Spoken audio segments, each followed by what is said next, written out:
जय हिंद दोस्तों। आज की सेशन में हम लोग जीएस के इंपॉर्टेंट क्वेश्चंस को कवर करने वाले हैं।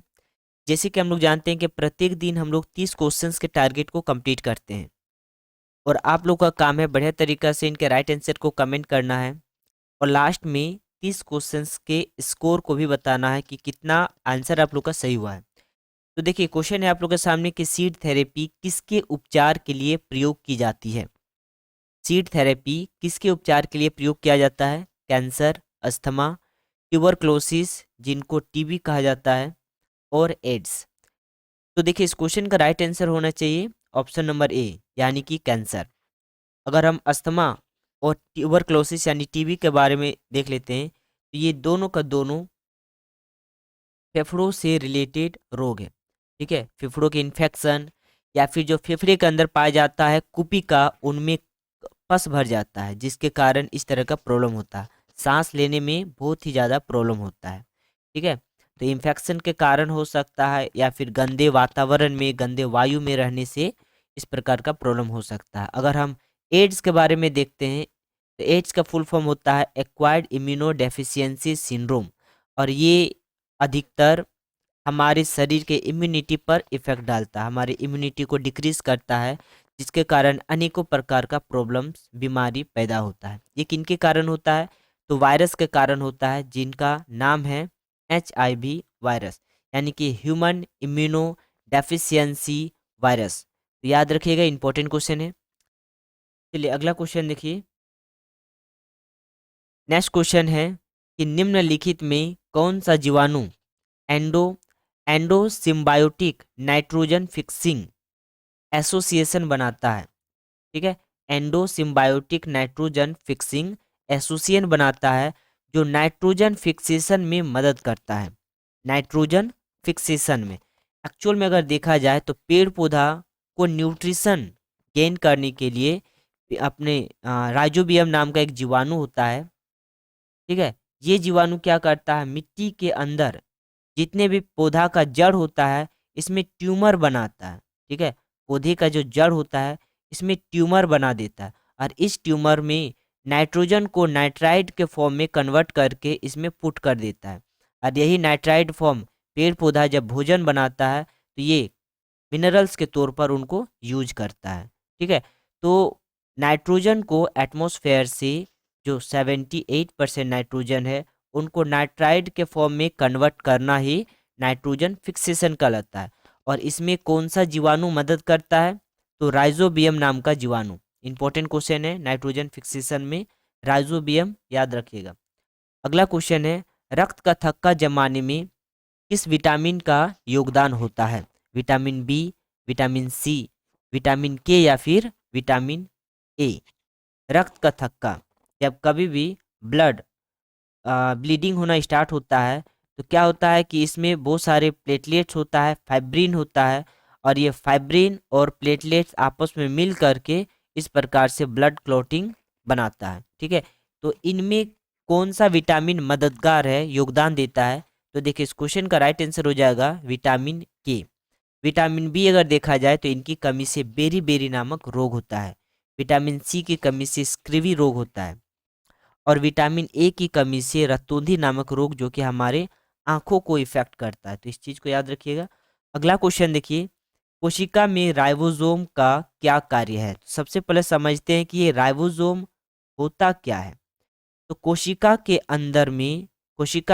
अंदर पाए जाने वाले एक ऑर्गेनेल से एक अंगक है। इससे पहले हम लोग समझते हैं कि ये कोशिका क्या होता है, सेल किनको कहा जाता है।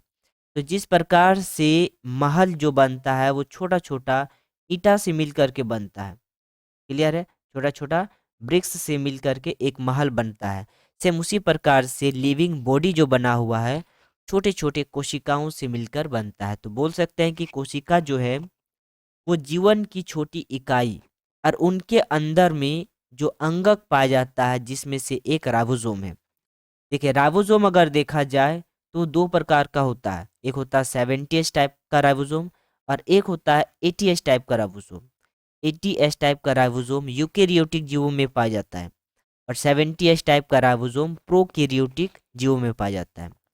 अगर बात किया जाए इनका वर्क, राइबोसोम का वर्क, तो ये टीआरएनए और एमआरएनए के मदद से एमिनो एसिड का चेन बनाता है, और यही एमिनो एसिड का चेन आगे जा करके प्रोटीन का निर्माण करता है। क्लियर है?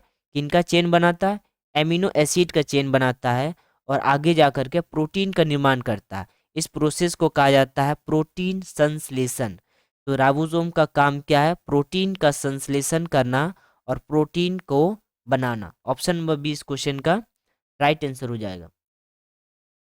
अगला क्वेश्चन देखिए कि प्लाज्मोडियम प्लाज्मोडियम फासिपरम से मलेरिया होता है, वह किस में पाया जाता है? प्लाज्मोडियम फासिपरम से मलेरिया होता है, मलेरिया बुखार, ठीक है, ये किस में पाया जाता है? जीवाणु में, कवक में, प्रोटोजोआ में, या फिर विषाणु में? तो देखिए इस क्वेश्चन का राइट आंसर हो जाएगा प्रोटोजोआ में पाया जाता है प्लाज्मोडियम नाम का जीवाणु। कैरियर कौन होता है? तो मादा एनाफिलीज मॉस्क्यूटो, याद रखिएगा। तो इस क्वेश्चन का राइट आंसर क्या हो जाएगा? Plasmodium, option number C. अगला क्वेश्चन देखिए कि ग्लाइकोजन शरीर के किस भाग में पाया जाता है? ठीक है, इंपॉर्टेंट है। ग्लाइकोजन शरीर के किस भाग में पाया जाता है? आंत में, त्वचा में, यकृत में, या फिर अग्नाशय में? तो देखिए इस क्वेश्चन का राइट आंसर हो जाएगा यकृत यानी कि लीवर में। ठीक है, अगर हम लीवर के बारे में देख लेते हैं तो हमारे शरीर का सबसे बड़ा और इंटरनल ऑर्गन है लीवर। लीवर का अगर कार्य देखा जाए तो ये पहला कार्य है कि बाइल जूस को बनाता है। दूसरा कार्य है कि ये जितने भी टॉक्सिक मटेरियल्स होता है हमारे शरीर में उसको डिस्ट्रॉय करता है। लीवर एक ऐसा ऑर्गन है जिसमें सबसे ज़्यादा रीजेनरेशन का पावर होता है और ज़्यादा प्रोटीन भी पाया जाता है। नेक्स्ट अगर देखा जाए तो यूरिया का फॉर्मेशन लीवर ही करता है। लीवर का वेट देखा जाए तो लगभग 2 से लेकर के 2.5 केजी के बीच होता है अप्रोक्स। तो देखिए इस क्वेश्चन का राइट आंसर क्या होने वाला है? यकृत। अगला क्वेश्चन देखिए। नेक्स्ट क्वेश्चन है कि हाइपोग्लाइसीमिया और हाइपरग्लाइसेमिया नामक शब्द निम्न में से किससे संबंधित है? हाइपोग्लाइसीमिया और हाइपरग्लाइसेमिया ये जो शब्द है किससे संबंधित है? कैंसर से, बॉडी फैट से, ब्लड शुगर से, या फिर इनमें से कोई नहीं? तो देखिए ब्लड शुगर इस क्वेश्चन का राइट आंसर होगा। हाइपो का मतलब कम होता है और हाइपर का मतलब ज़्यादा होता है, इसको याद रखिएगा। ब्लड शुगर से रिलेटेड है। आप लोग कमेंट बॉक्स में कमेंट कीजिएगा कि ब्लड शुगर से रिलेटेड हमारे शरीर का कौन सा अंगक है या फिर ग्लैंड है। ग्लैंड का नाम बताइएगा कमेंट में। नेक्स्ट क्वेश्चन देखिए कि संकल्प प्रोजेक्ट किस बीमारी के इलाज के लिए बनाया गया है? संकल्प प्रोजेक्ट किस बीमारी के इलाज के लिए बनाया गया है? HIV, मलेरिया, ट्यूबरक्लोसिस, या फिर कैंसर? तो देखिए इस क्वेश्चन का राइट आंसर हो जाएगा HIV जो है, HIV के लिए, ठीक है, यानी कि एड्स के लिए। जो संकल्प प्रोजेक्ट है वो HIV एड्स के लिए, HIV जो वायरस के लिए और उनके इलाज के लिए ये प्रोजेक्ट बनाया गया था। ठीक है, सबसे पहला था कि मनुष्य को जागरूक करना। ठीक है, नेक्स्ट है कि इनके बारे में मनुष्यों को बताना। ठीक है, चलिए वायरस के बारे में बताना और किससे कैसे करके इनसे बचा जाए, तो इसके बारे में बताना इस प्रोजेक्ट का मेन मकसद था। अगला क्वेश्चन देखिए कि कौन सा संगठन लुप्त होती प्रजातियों के लिए रेड लिस्ट जारी करता है? ठीक है, लुप्त होती प्रजातियों के लिए रेड लिस्ट जारी करता है। तो यूनाइटेड नेशन एनवायरनमेंट प्रोग्राम, या फिर world wide fund for nature, या फिर international union for conservation of nature, या फिर वर्ल्ड कंजर्वेशन मॉनिटरिंग सेंटर? तो आप लोग बताइएगा इस क्वेश्चन का राइट आंसर क्या हो जाएगा? देखिए इसका राइट आंसर हो जाएगा ऑप्शन नंबर सी। कौन सा संगठन लुप्त हुई प्रजातियों के लिए रेड लिस्ट जारी करता है? तो इसका राइट आंसर हो जाएगा international union for conservation of nature. Conservation का मतलब ही होता है संरक्षित करना या फिर बचाना। नेचर का मतलब प्रकृति, वन, वन या फिर वन्य जीव। अगला क्वेश्चन देखिए कि वे पौधे जो अत्यधिक नमक वाली मिट्टी में उत्पन्न होते हैं क्या कहलाते हैं? अधिकतर मिट्टी वाले नमक वाली मिट्टी में उत्पन्न होने वाले जो पौधा होता है उनको क्या कहेंगे? तो मेसोफाइटा, हेलोफाइटा, थैलोफाइटा या फिर जीरोफाइटा। तो इस क्वेश्चन का राइट आंसर हो जाएगा हेलोफाइटा। नमक वाली मिट्टी में उत्पन्न होने वाले पौधों को बोलेंगे हेलोफाइटा। चलिए अगला क्वेश्चन देखिए। नेक्स्ट क्वेश्चन है कि पांडा भी उसी कुल का सदस्य है जिस कुल का बिल्ली, कुत्ता, खरगोश या फिर भालू है। तो देखिए भालू इस क्वेश्चन का राइट आंसर हो जाएगा, क्योंकि भालू और पांडा एक ही कुल के सदस्य है। भालू और पांडा एक ही कुल का सदस्य है। विकास का मुख्य कारक क्या है? प्राकृतिक वर्ण या उत्परिवर्तन, जिसको म्यूटेशन कहेंगे, हासिल किए गए गुण या लैंगिक जनन। विकास का मुख्य कारण क्या है? तो देखिए विकास का मुख्य कारण है प्राकृतिक वर्ण। इसको याद रखिएगा, प्राकृतिक वर्ण। ऑप्शन नंबर ए इसका राइट आंसर होगा। नेक्स्ट क्वेश्चन देखिए कि पैरीपेटस, पैरीपेटस किनका संयोजक है? पैरीपेटस किसका संयोजक है? तो एनेलिडा व आर्थ्रोपोडा का, मोलस्का व आर्थ्रोपोडा, सरीसृपों व स्तनियों, या फिर चैप्टे कृमि या फिर एनेलिडा, चैप्टे कृमि व एनेलिडा। तो देखिए इसका राइट आंसर हो जाएगा एनेलिडा और आर्थ्रोपोडा। ठीक है, एनेलिडा और आर्थ्रोपोडा इसका राइट आंसर होगा। अगला क्वेश्चन देखिए कि आर्की आर्कीऑप्टेरिक्स किनका संयोजक है? आर्कीऑप्टेरिक्स किनका संयोजक है? पंछियों व स्तनियों का मिक्सअप है, या फिर सरीसृपों व स्तनियों का मिक्सअप है, उभयचरों व सरीसृपों का मिक्सअप, या फिर सरीसृप और पंछियों का मिक्सअप। तो इसका राइट आंसर हो जाएगा ऑप्शन नंबर डी। क्लियर है? सरीसृप और पंछियों का मिक्सअप है आर्कीऑप्टेरिक्स। नेक्स्ट क्वेश्चन देखिए कि नव डार्विनवाद के अनुसार कौन सा कारक जीव विकास के लिए जिम्मेवार है? नव डार्विनवाद के अनुसार कौन सा कारक जीव विकास के लिए जिम्मेदार है? तो वो है आपका ऑप्शन देखिए, लाभदायक विभिन्नताएं, उत्परिवर्तन, उत्परिवर्तन व प्राकृतिक चयन, या फिर संकरण। तो देखिए इसका राइट आंसर हो जाएगा ऑप्शन नंबर सी, यानी कि उत्परिवर्तन व प्राकृतिक चयन। उत्परिवर्तन व प्राकृतिक चयन। अगला क्वेश्चन देखिए। नेक्स्ट क्वेश्चन है कि जीवों में आनुवंशिक विभिन्नताओं का मूल स्रोत होता है। मूल स्रोत क्या होता है आनुवंशिक विभिन्नताओं का? प्राकृतिक चयन, हार्मोन्स का प्रभाव, लैंगिक जनन, या फिर उत्परिवर्तन। तो देखिए उत्परिवर्तन यानी कि म्यूटेशन इसका राइट आंसर होगा। म्यूटेशन अधिकतर जीन से रिलेटेड करता है। जीन में छेड़खानी के कारण ही म्यूटेशन होता है। अगला क्वेश्चन देखिए कि जीव विकास के संदर्भ में सांपों में अंगों का लोप होने को स्पष्ट किया जाता है। अंगों का लोप होने मतलब अंग, पहले सांपों में जो अंग दिखाई देता था अब धीरे धीरे उसका ह्रास हो रहा है, विलुप्त हो रहा है। तो इनको स्पष्ट किया जाता है। तो ऑप्शन सुन लीजिए, उपार्जित लक्षणों की वंशागति से, अंगों का उपयोग तथा अनुपयोग किए बिलों में रहने के प्रति अनुकूल से, या फिर प्राकृतिक चयन से। ठीक है, उपार्जित लक्षणों की वंशागति से यानी कि वंशागति से जो लक्षण है उनके कारण उनके अंग विलुप्त हो रहे हैं, या फिर अंगों का प्रयोग या अनुप्रयोग, यानी कि हो सकता है कि उनका उपयोग ना हो जिसके कारण भी वो अंग विलुप्त हो रहा है, या फिर हो सकता है बिलों में अनुकूल रखने के लिए, अनुकूल रहने के लिए ऐसा होता है, या फिर प्राकृतिक चयन, इन्वायरमेंट के अनुसार, उनके वातावरण के अनुसार। तो देखिए इसका राइट आंसर हो जाएगा कि अंगों का उपयोग और अनुपयोग के लिए।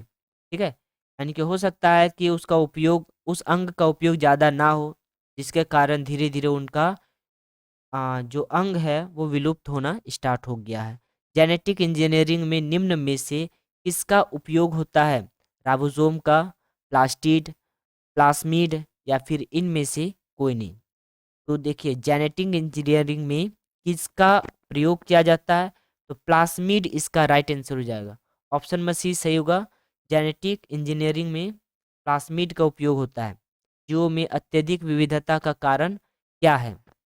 जीवों में अत्यधिक विविधता का कारण क्या है? तो सहभागिता, उत्परिवर्तन, बहुगुण सूत्रता या फिर अनुकूलन।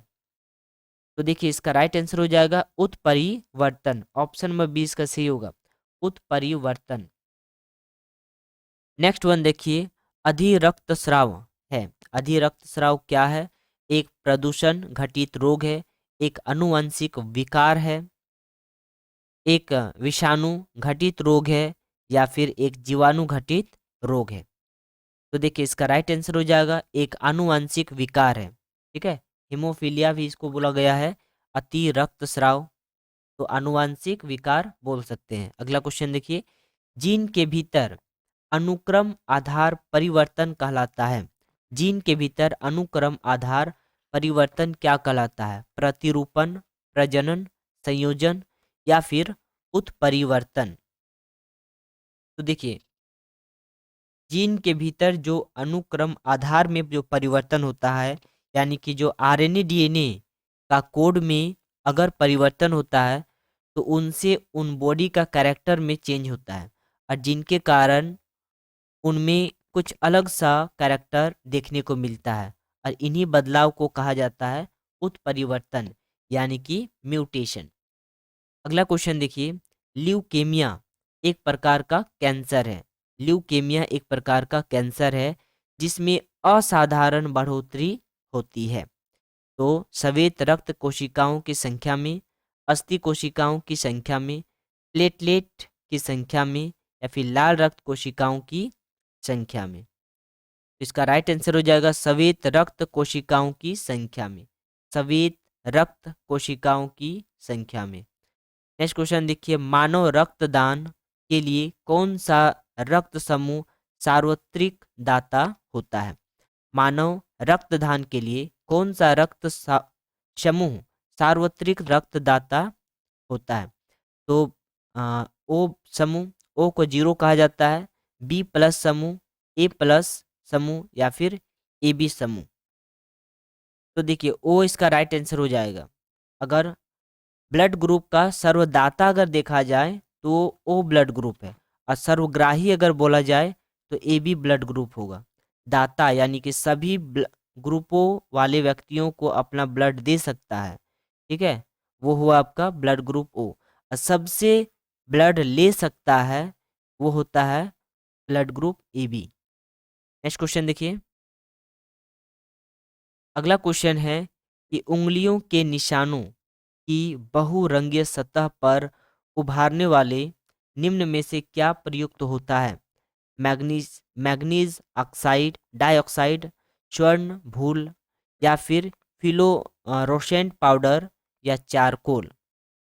तो देखिए इसका राइट आंसर हो जाएगा फ्लोरोसेंट पाउडर। ठीक है, फ्लोरोसेंट पाउडर यूज किया जाता है उंगलियों के निशान की बहुरंगीय सतह पर उभारने हेतु। ठीक है, फ्लोरोसेंट पाउडर, जैसे कि अगर फिंगरप्रिंट वगैरह को निकाला जाता है इन्हीं पाउडर के जरिए। चलिए अगला क्वेश्चन देखिए, नेक्स्ट क्वेश्चन है,